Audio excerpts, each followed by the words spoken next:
You can't get a patent for an idea. Okay. And that's what I talk about in my book. You can get a patent for an invention. And so it's one important distinction. I think it kind of leads into what we're talking about. A lot of sort of the everyday inventor now, I think it's a great thing. It's an awesome concept that, hey, everyone is an inventor and you want to get out there and go file something. You want to have thought it through. It sounds simple, but make sure what you're got to be practical, right? The practical arts, right? Yeah. Not an idea is not practical.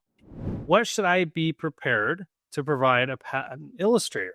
Drawings, description, things that might look similar, CAD files. Good question. I would say it does depend if you're on your own. If you're filing a patent on your own, you're going to want to give them as much as possible. I think tell them exactly what you've done. If you're writing an application, giving them the whole spec or maybe a nice abstract that talks about what you want to claim. If you're at the non-provisional phase, claims are what will control what you own. And so if you've got those written out, your patent illustrator will want to make sure that you have in your spec what's called the detailed description of drawings. You're going to want to have, of course, all the details there, all the flag notes and references back. We want to make sure that what is in the drawing supports the claims. So you have to have everything that's shown. Drawings are kind of in the nice to have bucket, honestly, Matt. If you know, there's drawings as required. Yeah. In my experience too, like they're not that expensive to get done. No, you can pay a lot. I mean, especially when it comes to design patent drawings, you're going to want to show a lot more shading and all the 3 dimensions in the design patent side, because that's what you own is the drawing. So a lot more effort on the drawings there. So yeah, and then if you're working with an attorney, put the heavy lifting on your attorney. They're going to be the one that should be, at least the way Bold works, be your intermediary, your representative to help make sure that Illustrator gets everything right, because your patent attorney is the one drafting the application. So they're going to have to deal with it. Yeah, exactly. Context, I recently had some trade dress drawings done by one of the groups that we use at the firm. And yeah, I think they're about $80 each, something like that. They're really affordable. Okay. And some pretty in-depth renderings too.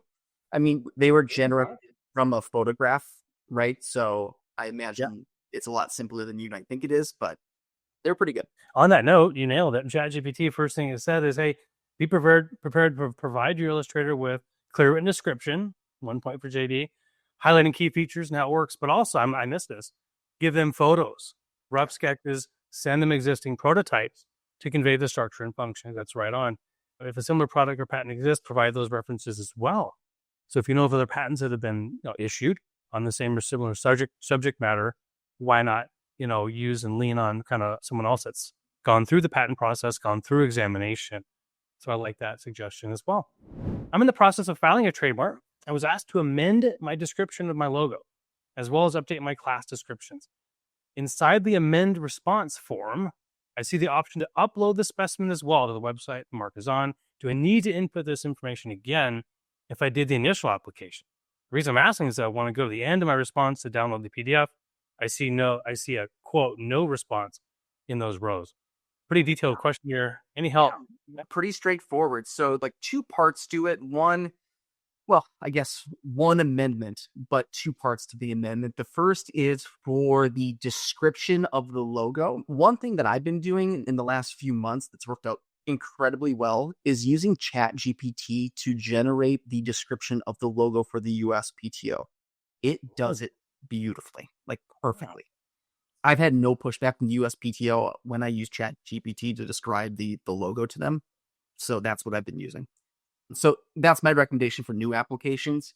Generally speaking, the examining attorney is going to offer some really helpful feedback on how you describe that logo. So I would just go with what they suggest. That's pretty, it's generally the best practice.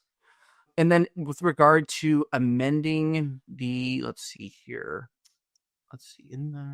classes, upload the specimen. So they need a substitute specimen, it sounds like. Okay. Yeah, so you'll provide the substitute specimen. You do not need to submit a substitute specimen as well. Unless they're putting you in a different class, then you might need to upload the specimen. But my suggestion here to this person would be that just email or call the examining attorney. He or she'll get back to you pretty quick. And they'll tell you exactly what they want. And they might even offer to do it for you via examiner's amendment if it's minor. Got it. And if all the things like it's too much, of course, you could just pick up the phone and call Bolt Yeah. And Matt would take care of it for you. I think you nailed it. It had a few things in here. I think I missed actually a lot of what you said. It mentioned if there's an amendment response to a trademark app, you must re-enter or re-upload information if prompted. If your downloaded response PDF says no response, that means nothing was submitted for those fields with an office action. Potentially. Depends on if that information was submitted prior. Okay. So in the first application, you submitted it, and the second one you didn't, but you're not losing. It depends. Okay. So you can get in trouble pretty quick because you can't really rely on what you submitted before. Yeah. Each submittal kind of stands on its own.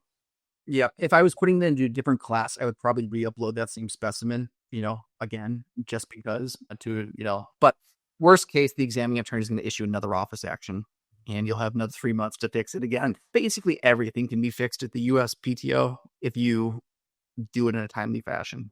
Hi, a patent or an electronic device that has a long expired claim. Claim the use of a short and long electrical pulse to perform a specific function. A recent patent also claimed a short and a long pulse to perform the same function, but the claim differed by stating the use of a long pulse and the same short pulse, but one with a specific time of 5 microseconds or less.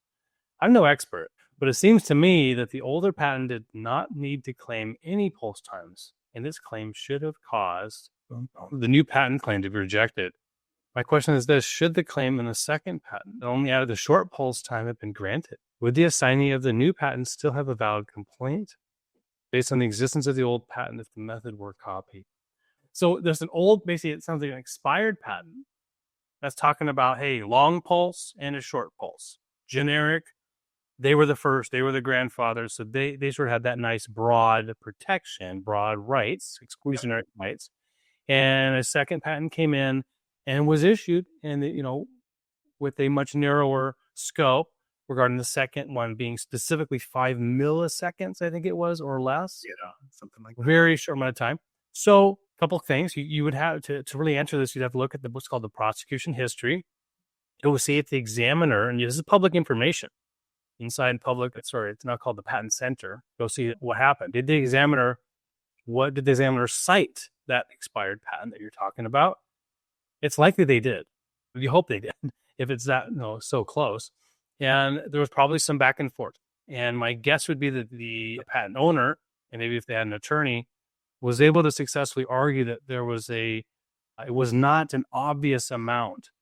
There's something where a pulse, the second pulse was in industry or common to be much longer, and nobody's doing 5 milliseconds or less, or it isn't even achievable, right? And so somehow producing evidence that it was not an obvious way of administering a second pulse. That's kind of all I got. Yeah, I'm wondering maybe if the application's completely different, right?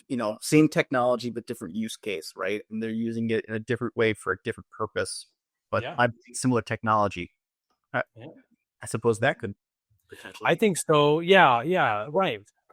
Yeah, like one's for laser hair removal, one is for a sensor, for detecting, image detection. Great, Matt. I think that's probably right. Good point. That's the way I'm thinking about it. Is like maybe there's some use case here that's not lining up exactly, right? That's what the chat's got. Gosh, look at chat go crazy here. Here's the summary. I'm going to read the summary. The newer claim might be valid, but only if the 5 microsecond limitation adds something non-obvious. Yes. The assignee of the new patent cannot stop someone from practicing what was already disclosed in the old patent. If the claims cover methods fully disclosed earlier, they may be vulnerable to invalidity arguments. Look at that. Yep. Well, I like your answer too, Matt, but I'm super happy that they came back and mentioned non-obviousness. And it was sort of on the assumption that we're talking same technology. There may not be that obviousness requirement. Say we're talking about different apples and oranges.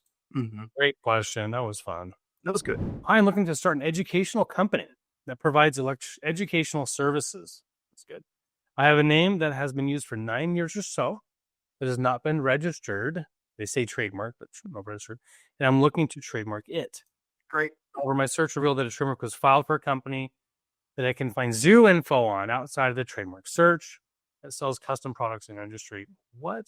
Would an educational service company be seen as different enough to warrant a separate trademark? Or would it just be easier to rebrand? Yeah, good question. without more information, it's really hard to make to say yes or no definitively one way or the other. But I would say if you have 9 years of use, there's a good chance that this third-party company that has a trademark registration for some product affiliated with education services is a junior user, right? You've probably been around longer than they have. So you'd want to go see, their proof of use, make sure that their trademark is valid. Might be a Chinese company. A lot of their trademarks are not valid in the United States based on their application practices. But you want to go take a look and see if you have better rights. And if you have better rights, then no need to rebrand.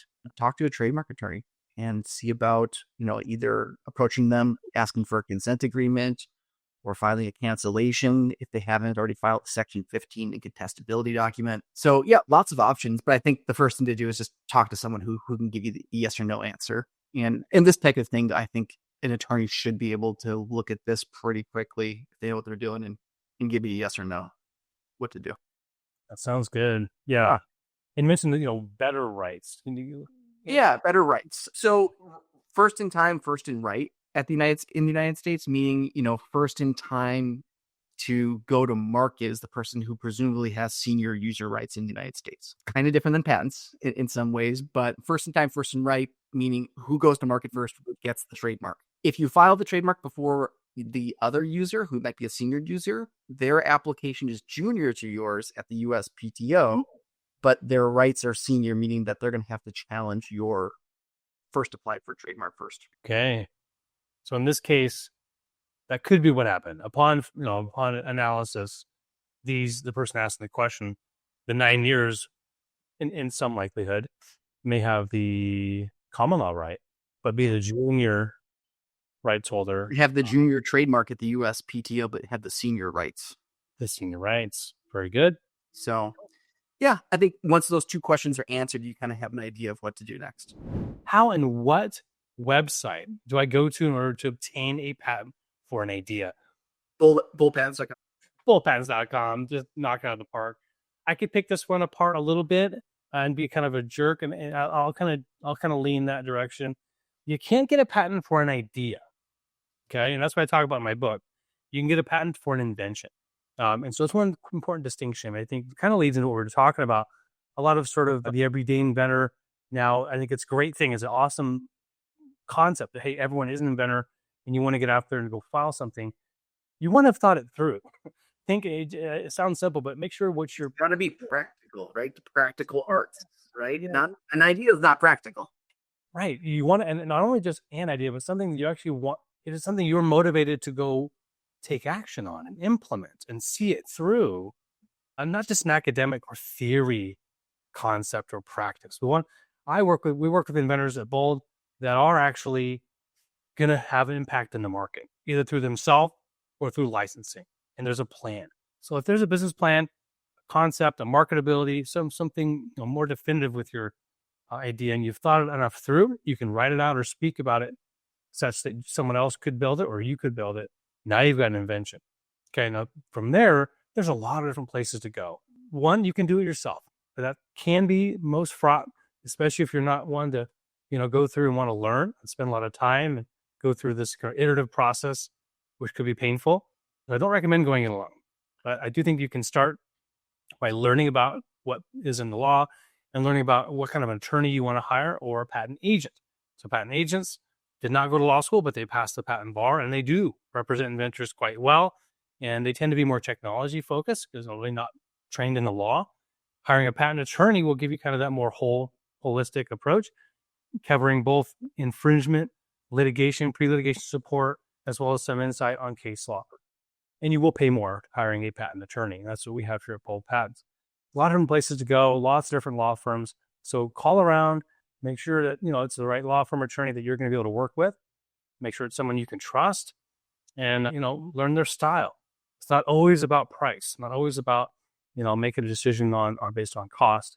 It's what's going to work best for you. I'm based in Aussie, in Australia. The trademark I'm after has been taken. The company trades in golf-specific clothing products. However, I would also trade in clothing products, not golf. The company's name is not affiliated with the trademark name. The trademark name isn't associated with any of the products at all. I only came across the company through an IP checker. I would use the trademark name as part of my brand. Is it common for a company to register a trademark like Apple? What's my course of action? Interesting. So let's just assume that, he's asking about the United States, USPTO trademark process here in the United States, and that there's a company out there who's already registered for apparel, class 25 at the USPTO. And so they're a golf company, it looks like, and he wants to do general apparel. Unfortunately, if there's a registration at the USPTO just for golf specific apparel, it's going to block the whole class of product. In this specific case, this individual is going to want to do some more research to figure out who this company is that owns the trademark. Are they actually using it? Did they ever use it? If they haven't been using it, how long haven't they been using it? And then you might, talk to an attorney about what's next. Can we respond or can we put an application in with the plan to, cancel this trademark if we need to? But I think figure out a plan before you do anything. Yeah, that's good. So you're not saying it's not totally dead in the water. When this person says, "Hey, it's been taken," that's not final.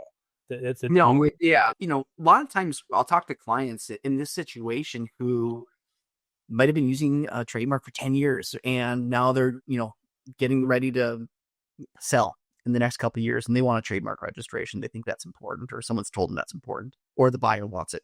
That's part of the deal. So if that's the case, then yeah, we got to start taking a look at how we get this trademark through the process. So at that point, that's going to become the plan, how you're going to approach this third party. The ChatGPT, you nailed it. It's hitting it, mentioning the same sort of thing here. It says key issues to consider: golf specific clothing. You want to use it for general clothing, not golf. Registered trademark doesn't seem to be used publicly or prominently in their products, and you're not sure if they're actively using it. You could conduct a full use and status analysis, file for a non-use removal application. This is in Australia, so it may not be related to... Oh, yeah. We would call that like a cancellation, non-use cancellation. Okay. Yep. And then just like you said, consider negotiating. Yep. Evaluate the risk of infringement. Hey, that's always an option, perhaps, right? Yep. You're a brand, yeah. Yeah, that's a lot of times in this situation, if we have a senior user client and they have a trademark registration, we just approach them and just, be pretty nice about it. Yep. Like, hey, your client's got the registration. My client should own the registration. So how can we play together nicely? There is over 100% price difference for drafting the same patent. They all say it's high quality. I can't judge that, but how can they prove it? Do patent attorneys have some kind of statistic that can show inventors that it really is a good idea since they get the maximum out of my patent? How can a patent attorney prove that they draft really good patents? I do think you are going to get different prices, for what you're going to get. And I think if you just base your decision on, on an attorney or law firm based on price, then you're probably going to see some corners being cut. You're likely going to, for us, it's just, we kind of put our price out there. We do flat fee versus hourly. So that's maybe one thing to start with, is there's a difference between type of billing. And we've always done flat fee because I think it put myself in our entrepreneur or inventor shoes. We want predictability. And so before we start talking about the amount of money, the kind of money, I think is important to think about. So flat fee, you're going to know how much it costs, no matter how long it takes or how much effort or hours it takes the attorney. That can be refreshing, but the price itself can be jarring and high. Yeah. So for example, for us, for a provisional, our low complexity is $5,000. That's not an insignificant amount of money. I know there are places that will do it, as this person says, for half the amount, right? And it's a provisional application. So it's hard as an inventor to kind of know what's a quality work. And, I think it's going to come down to interviewing. I mentioned that earlier in the show, getting to know the people, doing research on the attorneys, making sure they are who they say they are, looking at client testimonials, looking at work they've done before. At the USPTO, issued patents are public. And you can actually do a query on law firms to see, and that's part of what, if you go to the patent center and put in agent attorney and bold IP, you'll see our 500-ish patents we've gotten issued. Take a look. And another way to think about overall quality from a kind of more technical, geeky attorney level is We haven't had any of our patents litigated, but that is, in my mind, the ultimate test. Is if a patent that we help, what's called get a patent issued for, if it actually goes to a trial, Yeah. and if claims stand or if they are invalidated. That's kind of one of those issues. There's a lot more murkiness to it because laws can change. After patents is issued, laws can change, and all of a sudden that patent may not have as much legal footing as it would when it was just issued. Yep. Lots of other things to talk about in terms of quality. You can look at the claim itself and decide its breadth. And that is going to be subjective as all get out, depending on the industry. I mean, the most narrow patent could actually be very valuable in the right industry at the right time. But in general, and like what we're talking about for the folks at home right now is just one little aspect of the patent, right. The tiniest aspect of it. And like folks litigate over this stuff for tens of millions of dollars. Yes. So I want to answer on this one. I mean, how about you? Maybe you could take this question on the trademark side. Yeah. Lots of different variation in price. Yeah. I mean, I think from my perspective, I mean, it's like a lot of things in at least my experience, you're buying the person, you're buying the service from them, but you're really buying the professional service or the professional that's providing the service. So yeah, I think if you want someone who's got experience, who's a specialist, who is just dabbling on the side in patents or trademarks. But yeah, pricing does tend to change quite a bit, from law firms to law firm, and depending on what product or service you want, right? So at our firm, we have a couple different options for clients. Sometimes we will suggest that the client just move forward with the application because we find no concerns when we do our knockout search, looking for obvious red flags. But a lot of clients are also going to choose to do a full search report and legal opinion. So if that's the case, then we'll prepare a search report and opinion for them.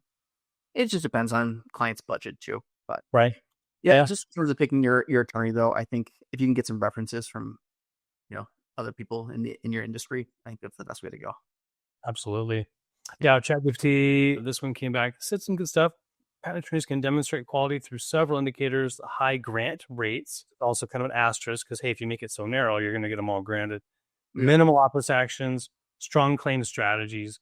You can show past patents with broad enforceable claims, share anonymized client success stories, such as licensing deals, litigation wins, and then technical expertise in your field and industry recognition, also signal quality, and ask to see sample patents they've drafted.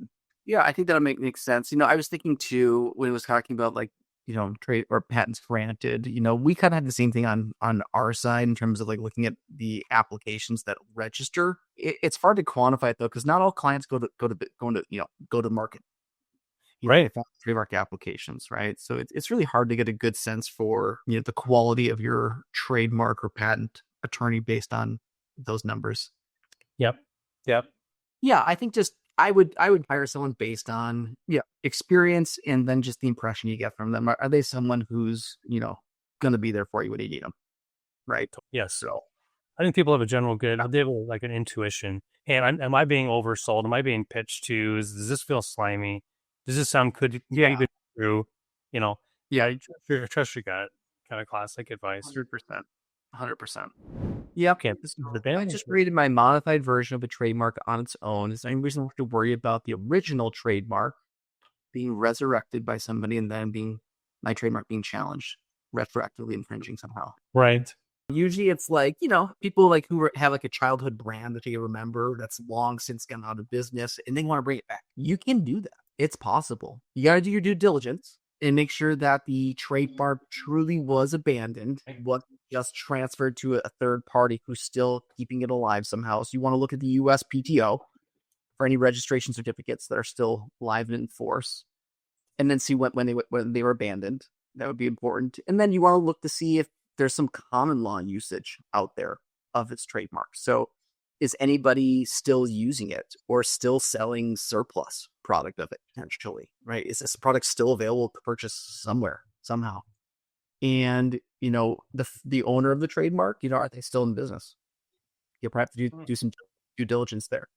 Assuming all those things are no, I mean, after I'd say 5 years of non-use, you're probably pretty safe to pick that up, use it. That's awesome. I queried chat and you nailed every single part. And then I was like, hey, can you give me some examples of a few old brands that seem to be available? Yeah. Pan Am Airlines went out and based up one. Interesting. I bet it's So, Pan Am is you're not in business anymore, right? But I bet they still have trademark registrations. okay, so right, check with an attorney is bottom line. But some of these are Woolworths. Woolworths. Yeah. It's a U.S. retail chain. Brim, which was a 1980s decaf coffee brand. I never heard of Brim. Oldsmobile. Now, that's a well-known name. GM may still hold residual rights. Yeah. So like there's always interesting ways that these companies, because there's trademark attorneys to these companies, and they're like, we're not losing the rights to Oldsmobile. Like that's still worth something. Yeah. Even they're not in business anymore. So I bet they're making model diecast cars still, right? Yep. I bet they're still providing parts for Oldsmobile, right? So the brand's still alive because they're. Oh, yeah. If you go to oldsmobile.com, let's see. Oldsmobile.com. I don't know what's going to happen. I mean, yeah. What would they put there? Like a I don't see anything. Nothing's website or something? I don't know, but they're definitely put more hands alive if they can. I think that I agree. I wonder if it's best to assign the patent for the product I developed under my personal name or under my business name. Information on my business. I started the business LLC based around the product I was developing. I've had the business and name for 4 years, and everything has just been in development up to this point. Basically, stealth mode. I hope to be manufacturing and selling some of the product by the end of this year. That said, would it be best to assign it to my personal name in case I dissolve the business? If I assign it to me, I can also sell the company down the road. It makes more sense for the business. Love to hear people's thoughts on this. Well, and maybe they'll chime in on maybe the business of branding aspects, but I will say I will almost always advise assigning the patent to IP portfolio to a business. Correct. Mainly because of limiting the personal liability in all cases. Even if you're still in development and you're hiring, let's say, a new manufacturer or a new designer, you want to engage B2B, contract business to business. If there's ever a lawsuit, breach of contract allegation, anything where you might be liable, and let's say that designer isn't holding up to their agreement or they're ripping you off and you want to go sue them or they're suing you back, worst case scenario, you lose a lawsuit and now you're liable. Well, by having this shield, right, the corporate veil, you're able to protect your personal liability, having the LLC properly, owning the IP and taking the blow versus you having your personal assets be at risk. I'm the main inventor on a patent that has just been filed by my university. I'm likely to leave the university in the next 6 months for funding reasons. I plan to keep developing the technology. The university will be the sole owner of the patent. Do I have any free use rights as the inventor, or would I have to pay royalty license on my own work if and when I move on? Both universities are in the UK. And now you did the research, but it's very likely the university maybe paid you for it or provided the resources, equipment to help you do that. University is going to have at very least the rights to it. There's a whole area of IP practice, what's called technology transfer within universities, and there's this whole body of work. I am not all that familiar with it, but I do know that universities are in general more interested in research than they are commercialization. And so tech transfer offices exist just for that, for professors, individuals like you that want to take what's been researched and found out and go move it to the market. So if that's what you want to do, I think you should go talk with what's called the tech transfer office at your university. They'll be the ones that can help you with it. I have a feeling they're going to retain a lot of the rights so they can continue researching and developing, and obviously probably getting financial resources to keep their university going as they do so. But maybe they allow you the ability to sell and to make some perhaps some revenue based on that. Maybe they want to partake or want some bit of that. Any thoughts on that, Matt? That's my experience working with professors and people in research and development, is that generally speaking, like even though they may not own their invention, right, because it's assigned to the company or the university, generally speaking, these universities are pretty good about letting folks continue their research after they leave the university and commercializing the product. Whether there's some royalty that's paid to the university if it does commercialize, I don't quite know.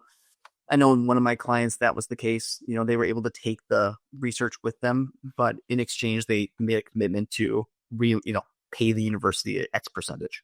I think you're more likely to get that answer from a university than you are from a business. Business Yeah. is going to say no.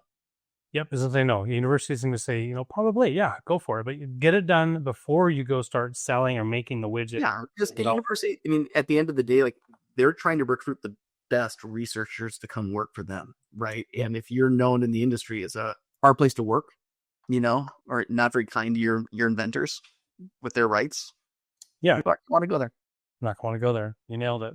Yeah, it's just a free market, Chat said the same thing. You will not have free use rights, but talk to your tech transfer office to negotiate a license or spin out agreement. Some universities are open to licensing IP back to inventors, especially if you're advancing the work. So get it formalized before leaving to avoid future legal or commercial issues. Yeah, earlier the better.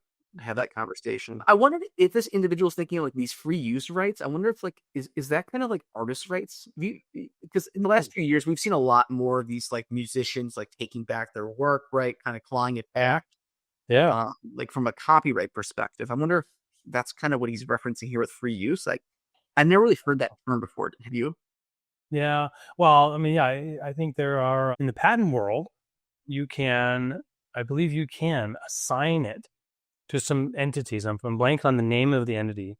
You're getting the patent so that in a defensive way, so that no other big, call them ugly, bad, company, corporation gets to control it. You give it to the world for free. Go you. And you're sharing that knowledge and it's a free license.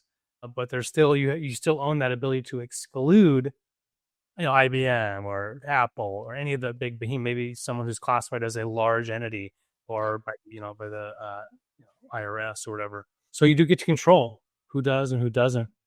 And that's a good point. Like that kind of gets at, one of the things that you kind of taught me a few months back was that one of the reasons that clients or people file patents is defensive. They have no intention whatsoever bringing this product to market or this method to market, right? But they're gonna sure as hell exclude their competitors from it. Yep, absolutely. Yep, you can do that. Last question: is it worth trademarking my record label name immediately, or can it wait?